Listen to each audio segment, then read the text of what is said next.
I spent years trying to manage my time, planners, schedules, systems, none of it worked.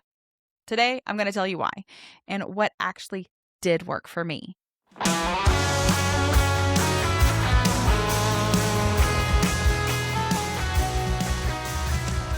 Do you want to build unshakable confidence and authentic authority without operating at a constant level 10 intensity that exhausts your impact? Hey, I'm Dr. Leslie Davis, vocal leadership and communication coach. I discovered a strategy to help you develop a voice that builds trust and radiates authority without being a jerk. If you're a Christian business owner ready to learn how to build trust and authority with your voice, grab your hot toddy and a journal and let's make the shift. Before we dive in, if you'd like to follow along with what I'm teaching you today, the Capacity Audit Workbook is in the Authentic Voice Leadership community, so you can grab it now or check it out after the episode so you can revisit the steps. So that's it, authenticvoiceleadership.com. So I'm going to begin with a story. When I was 19 years old, I had my first daughter, and after she was born, my body completely shifted.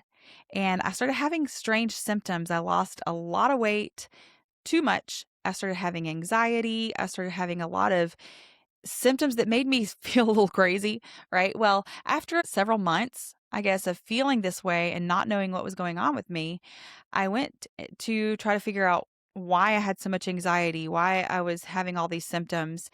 And after digging a little deeper, we found that I had an autoimmune disorder that came up with pregnancy called Graves' disease. And what Graves' disease is, it's a thyroid disorder. It's hyperactive thyroid. So it's the opposite of what you normally hear about with the sluggish metabolism. Instead, it was the opposite. It was like haywire metabolism. I was burning off more calories than I could consume. I was happy about how much weight I was losing and all of that kind of stuff, but it was really wreaking havoc in my life and wreaking havoc in my system.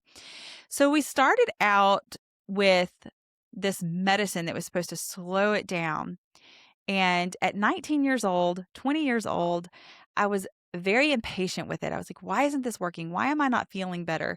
We would check my numbers. My numbers were still really low and really struggling getting my body systems to come back online the way they should. And my decision-making skills were not super great because when you're in that heightened stress state, it's hard to make solid decisions. And plus, I was young. Now, caveat to this is I was very young and I had no idea about homeopathic remedies. I didn't know about natural methods of healing the thyroid, and these things are real. I did not know about it at that time.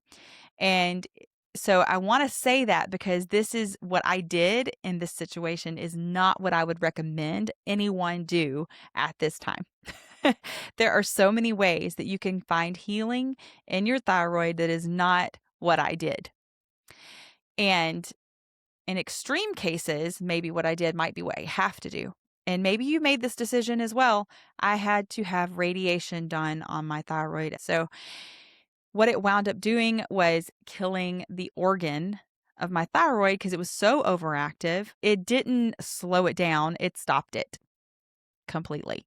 And so Graves' disease over here, the pendulum now swung over here and still carrying the autoimmune disorder in my bloodstream, but it was now acting like a Hashimoto's. Hashimoto's is the opposite of Graves' disease, where it's a low, sluggish thyroid. And if you have Hashimoto's, it does not mean your thyroid doesn't work. You can find healing for that too. But what happened here is that all of a sudden I had this opposite problem.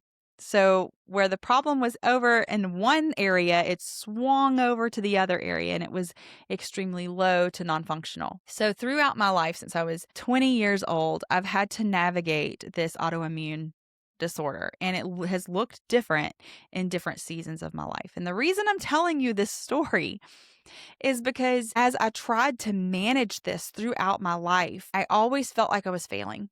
I always felt like I didn't have enough in me to do the thing that needed to be done, or I was in hyperdrive. It was one or the other. I was in hyperdrive or not at all. It was black or white, all or nothing. So I got help to learn how to manage my time, to do a better job at figuring out what it was that I needed to do each day and how to structure my schedule, and I used markers and colors to help me. Now, these methods of time management are so good. They are so good. And these systems are really good systems. But what it doesn't teach you is that time management and energy management are two totally different concepts. And I was never taught energy management. And that's what I want to bring to you today, because I tried to manage all of this with planners and schedules, and I still do. I still use my planner. I still use schedules. I use color coded systems, and it works in theory and it works in certain seasons of my life. But overall, I had to actually learn what my capacity was. And believe me, I dove deep into productivity hacks and all the things to help me learn how to do this better. But it wasn't until about a year ago that I was exposed to a concept called an energy management system, or an energy audit, and what that even is. And after having years of navigating an autoimmune disease in my own body and not knowing how to explain how it felt to people. And I'm not being lazy, or yes, I'm in overdrive right now, but it's like, if I don't get it done now, I might not feel like it next to the next season. So I better do it now. And it gave me like a little bit of a scarcity mindset. Like, I'm not going to have enough energy to get this done if I don't do it now. But then I would burn and crash. And it was like a self-fulfilling prophecy, right? So I was solving the wrong problem. Now, what really helped me is to stop focusing on just the time and start recognizing what my capacity actually is. And so we are all gifted 24 hours a day. And you've heard this. Everybody has the same 24 hours in a day. It's what you do with it that matters. But what they don't say is how you manage your capacity within that 24 hours is what actually matters. Because if you manage it well, you'll be able to keep the dial moving forward, even on the low energy days. So I have 5 steps that I want to take you through for an energy capacity audit, because this was life-changing for me, and I know it will be life-changing for you. So what does it actually look like to do an energy/capacity audit? So I do have a workbook for you in the community. You can go to the community and go to the resources tab and download that and use it all you want to. But today I'm just going to lay it out for you, because you know how podcasts are. We come and we listen and we go. So step 1, I want you to take a look at your activities. And I really want you to audit your activities for a week if you can handle it. So do it for at least a day, and up to a week if you can have the capacity for that, because what that will do is give you a really good baseline for where you fluctuate from day to day. And just start now, because in the next season, you may need to do a new audit based on where your energy levels are. And I was actually having a conversation on the way home from the gym this morning with my brother-in-law. We were like, we always talk about making sure that we're consistent. Consistency is key. Consistency is key. And it's true.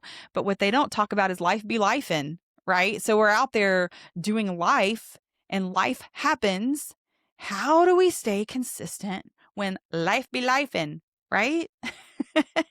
This will help you when life happens to stay consistent in the things that matter to you. And remember, this is not a practice to judge yourself or feel guilty about anything you are or aren't doing. It's a baseline to understand where you're at. And it's a really great place to start for giving yourself some grace for when you need it, right? All right. Okay. Let's start with this. Notice, before you start the activity, what is the internal thoughts going through your head? How are you feeling before you start? While you're doing the activity, how is it affecting your energy levels? Is it hard? Is it life-giving? Is it dragging through the mud?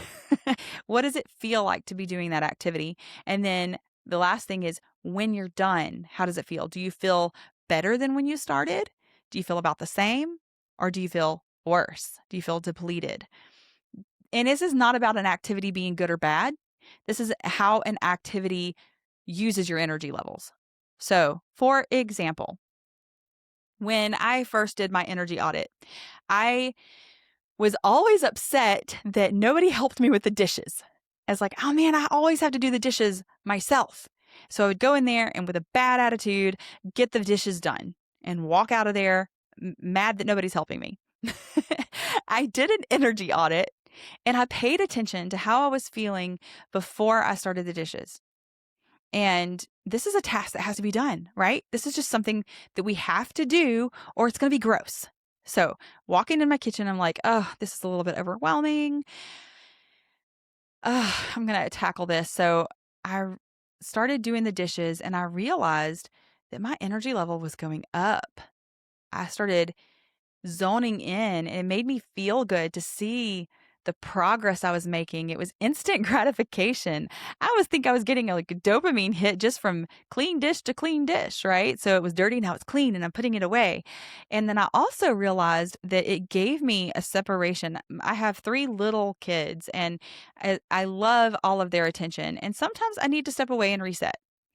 Well, I realized that stepping into the kitchen to do something productive, like the dishes, gave me the reset I needed to come back out and be more grounded. And this surprised me. Guys, I was like, well, I've wasted so much time being mad about nobody helping me with the dishes. But in this energy audit, I found that my energy level rising ever so slightly with every dish. And then at the end of it, I had accomplished this task. And within that, I also had separation to get grounded. I also could stick on a podcast and listen and learn or be entertained in some way, or I could put on worship music and praise the Lord while I'm washing dishes. I can have this internal conversation. I can process whatever I need to process in that zoned in zone. So I left doing the dishes in my energy audit going, I am so surprised. This is an activity that gives me energy. I actually enjoy doing the dishes. It was a total reframe for me. And so instead of getting upset that nobody else was doing the dishes, I embraced it. I embraced doing the dishes because it gave me that separation. It gave me all this energy to do other things that I needed to do. And on the flip side, some things that do not give me energy, I can delegate it. Or I remember as a teenager, side note, as a teenager, my mom had charts and things for us to follow for our chores. And I guess I'm focused on chores here because these are like the necessary task of the day. Of course, there's so many other things we do with our business, things we do with our family, the activities that we get to do, going out to eat, having fun. All of those things are part of our life and part of our audit. But I guess I'm focused here on the task because these are often the things that get a bad reputation and we dread doing, but we can totally reframe it in our life to start to look forward to some of the tasks that give us energy. And if we don't enjoy the task, we learn how to either limit how much we're doing that task or delegate it to somebody else or have a system that can really make that work for you a little bit better so that it's not as depleting as before. So, like I said, when I was a teenager, my mom had these charts, these chore charts. And so there was 4 of us in my mom's house. I'm the oldest of 7 kids. And there were certain things that we had to do every day. And the way my mom originally set it up is that you followed one chart one week and then you swapped and did the other chart the next week. That way you were never having to do the same thing over and over again. Well, what happened is that I couldn't stand doing laundry and I didn't want to do the laundry for the whole family. And it was painful for me to sit there and fold clothes when I could be doing something else. It just didn't feel productive to me. And I didn't enjoy it. I didn't want to do it. And then my sister goes, I cannot stand doing the kitchen. I would rather just do laundry. And I said, well, let's not switch. I'll do the kitchen, you do the laundry. And if we feel like we need a break, then we'll switch. And we asked my mom. She was like, well, yeah, as long as it's getting done. So what happened is throughout my teenage years, my sister did the laundry and I did the kitchen. And it was just our job. And it shouldn't have surprised me that the dishes is what I would have given me energy as an adult. And laundry still doesn't bring me life. I still do not enjoy doing laundry. But I have come up with systems to make laundry time better for me. And the only reason I bring this up is these are the chores that are easy to go back to, like I said. So then after you do this across your day or across your week, you're going to find things that are going to be very life-giving for you. Like if you think of a scale of 1 to 10, and if you listened to the last episode we had with Karen Baines, you would hear we talk about this energy management a little bit. But so here I'm giving you a practical examples to go a little deeper in this concept so you can use what we talked about. So you can start to learn on a scale of 1 to 10, what does this activity bring to you? 5 would be like that baseline neutral, very neutral, doesn't give you any energy, doesn't take energy from you. And it's just what it is, something you got to do. A 8 or a 9 would be something that you feel more replenished after doing the activity. And you can give yourself that scale. You'll know these are things I need to be doing more often. And it can be anything. And then the 1 and 2s, those are the things that are like depleting. These are the things that do not, even if it's a required task, it's not something that's good for you. You don't like to do it. You need to recuperate after doing that activity. Budgeting is that for me. Budgeting is necessary, but I do not enjoy it. And after I budget and spend time in that highly heightened analytical mindset, I have to recover when I'm done. So I have to set aside time to do the activity, and then I have to set aside more time to recover from that activity. And so that's how you can see, can you go from something to the next thing, or do you need to go from something to recovery? This can help you when you're learning to manage the different activities you have and how to schedule it in. Because if you know this activity is so depleting, you need to limit your time in that. Well, guess what? There are programs and there are people that can do these things for you. And you can either delegate it to someone in your home. You can do it yourself, but do it in a more systemized, limited way. You can schedule it through your week in a way that is less touch. So laundry, for example, for me, it's actually easier to do 1 load of laundry a day and sit there in my kids' bedroom, fold the clothes and put them away from my kids' bedroom, since there's 3 of them and they share a closet. So 75% of the clothes go there, 10% go in the bathroom for towels and sheets, and then the rest will go in my closet. So if I fold it right there and I hang it up and I do it right then, I'm done in 15 minutes versus having the laundry day where I do all of the loads all day long. When I was growing up, it was like movie marathon day, laundry day. It just does not work for me. So in bringing that forward, it's finding systems that can manage those depleting activities. That's another thing, is like I delegated that to my sister when I was a teenager. Now I have to do it, so I have a system for it. Budgeting, I could hire somebody to do it. If I do it often enough and it's deep enough and if it gets any more analytical than it is right now, I'm hiring a bookkeeper. Just saying. You need to look at those things and how they fill you or deplete you, or if it's a baseline. Now, as we talked about in the previous episode, there are activities that are called stretch activities, which are probably not things that you're going to do every single day. You want to do some stretch activities every week just to introduce resistance, because resistance is actually growth, is evidence of growth. Resistance, as much as we want to say it's the enemy, it's not. It's what we do with resistance, whether it becomes an enemy or a cheerleader for you. We need to introduce resistance into our life and into our mind every single week. You wouldn't go to the gym and not up your weights and increase resistance for growth. But we got to do that in our mind. We got to do that in our life too. So here is where you're going to be noticing those things. Okay, the next step is to take what you're doing and notice whether it's stretching you in a good way or if it's draining you. Like I said, resistance is good. There's a difference between something being hard and something being depleting. And those extreme activities that are crazy fun, going to the theme park, for example, or going mountain biking and those kind of things. You want to do those things, but they're not going to be on a scale of 1 to 10. Those are going to be our stretch activities that we talked about. And we're going to want to know what these things are. So we're going to look at alignment now. Now that we know what it gives and takes from us, we need to know what our core values are. We need to know what our decision-making process is, and we need to evaluate these activities by the energy that it takes or gives to us, and by priority, and whether it aligns with your values. So if having a clean house, sticking with the example, right? If having a clean house is a priority and stewardship is a core value, which stewardship is a core value for me, then I want to make sure that I'm aligning my decisions in a way that honors both my core values and my energy levels. So when it comes to cleaning the house that day, if I have a low capacity one day and I have to choose, I'm going to choose the activity that is going to align with where my energy is that day. And hopefully that can give me energy.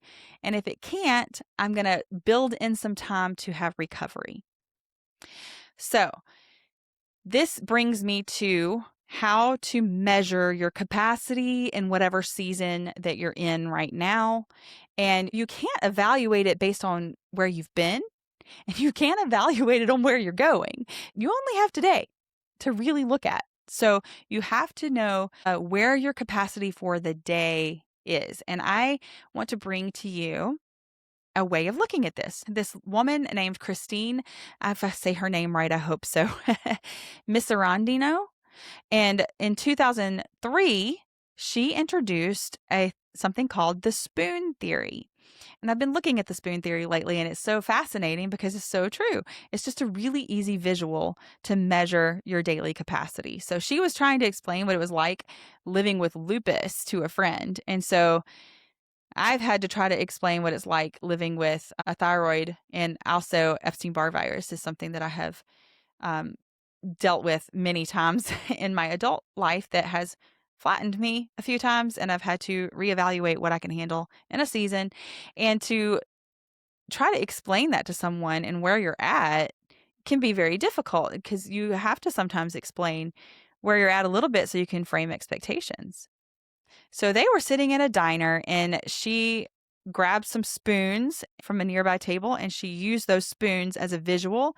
And this is where the theory came from. So each spoon represented a unit of available energy. These are simple activities that many people can take for granted: getting dressed, driving, making dinner, attending a social event. Each one of these things costs a spoon. And some of these things can cost more than one spoon. So when you're looking at your energy management overall, how many spoons does it cost to do this activity? This idea has been widely adopted throughout chronic illness circles and disability communities because it gives people language for something that is really difficult to explain. So if I have 10 spoons available to me today, and laundry takes 3 of my spoons, and dishes takes 1 of my spoons. If I have to choose between laundry and dishes, should I choose laundry or dishes based on how many spoons I have for that day, which would be 10? 10's a good amount of spoons. I'm going to choose dishes so that I can lay that 1 spoon in, and at the end of the day, how many spoons do I have left? So what is realistic for you? And different activities have different amounts of spoons that it costs. So we use money for exchange with products and goods, and like an orange cost $1.50 a pound, where cucumbers cost 99 cents a pound, or whatever it is. Those are not accurate numbers, but whatever it is, in your energy audit, you are looking at how many spoons, quote unquote, does it cost to do that activity. So when you're evaluating on that scale of 1 to 10, how much energy it gives, is it neutral or does it drain you? And how many spoons does it cost you to do that? So if you are dealing with something like chronic illness or a season of life, maybe you're going through a divorce that's just taking from you. Maybe you have small kids at home like I do, and you just don't have capacity for all the social events and all the things that you have to do because your kids get that attention right now. And you have to know what life is doing in that season during your audit. So step 4 is to spend these spoons intentionally. What gets your best energy? What can be simplified? What can be released? You get to decide, but you need to decide with intention and purpose. This decision will be made for you if you don't make it. So when you take this energy audit and you're looking at things, make yourself a cheat sheet. Make yourself a little list, maybe a grid. And in the workbook, I have a grid for you so you can look at the grid to see, check here, where it's feeling for you. And it's not about balance. It's about finding the flow. What is working for you right now? What do you need today? What are my top 3 priorities today? And if I can do more, great. And if I can't, okay. What is the minimum today?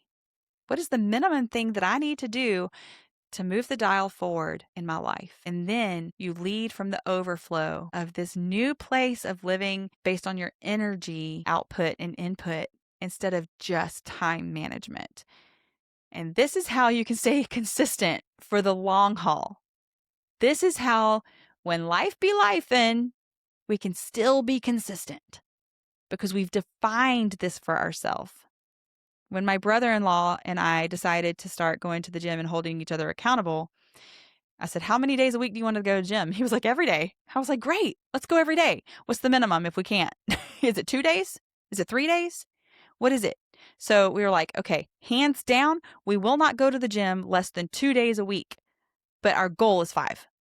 But we've met our minimum for consistency if we've gone 2, right? More often than not is consistency. We are doing this more often than I'm not, and I'm being consistent. I'm continuing to do it, even if it's just moving the dial 1%. We know about 1% from Atomic Habits. If you have not read that book, go read it. We'll do an episode on Atomic Habits later, but move the dial, little bits. We are always either moving forward or backward. We're not staying in one spot. If you're staying in one spot, you're sliding backwards. But if you're moving forward ever so slowly, even if it has to be 1%, you're still making progress. You're still in consistency and you're still moving the dial forward. So let's do that. And this is a way that we can do that in a healthy way rather than striving and pushing and all the things like that. So now, whether you have been following along with the workbook or just reflecting, I want you to start noticing where your energy levels are. How is it affecting you? How are you doing? Not where your calendar is pulling you. Yes, you need to know what's on your calendar. That is also good stewardship of your time. But you need to know where your energy is going so that you know how to manage it. And this is where the audit becomes very important because you start there. You don't want to be spinning so many plates that they all fall. And this is a great way to have self-awareness enough to keep only the plates spinning that are required to be spinning for the day and to put them away when you're done instead of continuing to pile them and pile them and pile them. And if you're like me, go ahead and get somebody who holds you accountable to this, okay? Because I know for me, I will be feeling great and I'll be putting another plate, spin, put another plate, spin. I'm spinning 10 plates and I think I can handle another one. And if I don't have accountability, I'll stick another plate on there and crash. Everything comes crashing down. And that's not good for anybody. And I don't want that to happen for you. It's happened to me too many times. All right, guys. I will see you next Tuesday. Stay radiant. Hey, Radiant Leader, to dive deeper into our resources and connect with a powerhouse circle of like-minded leaders, come join our free community right now over at authenticvoiceleadership.com. I will meet you right back here next Tuesday. Your voice matters. Lead wild, lead free. Stay radiant, my friend.